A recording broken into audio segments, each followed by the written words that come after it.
Spectators at Frank trial make an absorbing study. Atlanta Journal, July 29, 1913. They come from every station in life, from the ragged newsboy to the businessman with the diamond scarf pin and the Georgia lawmaker. The personnel of the Spectators at the average murder trial is one of the most interesting phases of it, and the trial of Leo Frank for the murder of Mary Phagan is no exception to the general rule. One glance about the courtroom as the case proceeded Monday afternoon showed an ever-changing kaleidoscope of ever-changing faces, holding a single characteristic common to all, a look of intense interest that kept every face turned continually in the direction of the prisoner and the opposing attorneys. Every class there, and the class of spectators, they were of every walk and station of life, from a ragged newsboy who huddled against the window to members of the state legislature and leading businessmen of Atlanta. There are the leading officials of the city and county sheriff Wheeler Mangum, chief of police James L. Beavers in citizen's clothes, chief of detectives Newport Lanford, next to him a city alderman, 2 seats away a member of the Senate, here a prominent Atlanta attorney who has no direct interest in the case, and the groups of lawyers gathered inside the railed enclosure. The various faces.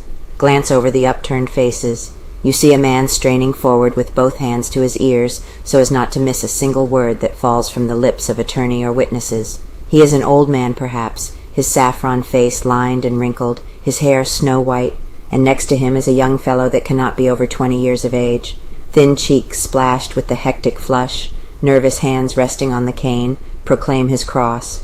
Perhaps he has 1 more month to live, yet he comes here to this courtroom to spend his last days in greedily lapping up the sordid details of a sensational murder trial.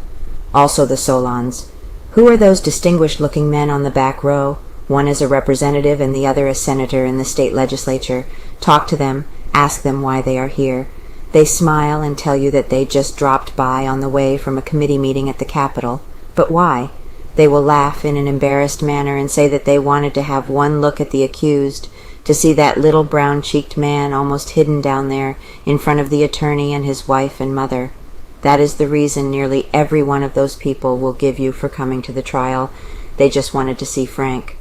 Some of them enjoy a murder trial. They like to see the battle of attorneys, the twisting of testimony. It is a detective story of absorbing interest to them, the idly curious. But the majority are there out of mere idle curiosity. They are anxious to hear every word of the proceedings. They will climb up on the back of the seats and hover there until ordered by the deputies to sit down. They laugh when the others laugh that the lawyer for the prosecution made a point. They do not know, but they softly tap the backs of the benches in glee because someone is getting ahead. If you look long at the crowd, you are puzzled over one thing, the lack of women. They say that there were but 7 women who came all day Monday to the trial as mere spectators. True, Frank's wife and Frank's mother are sitting beside him. There is the sister of Mary Phagan standing with a friend over by the window. But the spectacle of fluttering gowns and beautiful, excited faces that characterized the Grace trial is conspicuously absent. Outside are as many people as inside. The sheds that border the lot where the new courthouse is in process of construction are swarming with men and boys. They cannot see much, only the backs of those spectators nearest the windows, but hour after hour they will cling to the top of the low roof and stare at the red bricks opposite.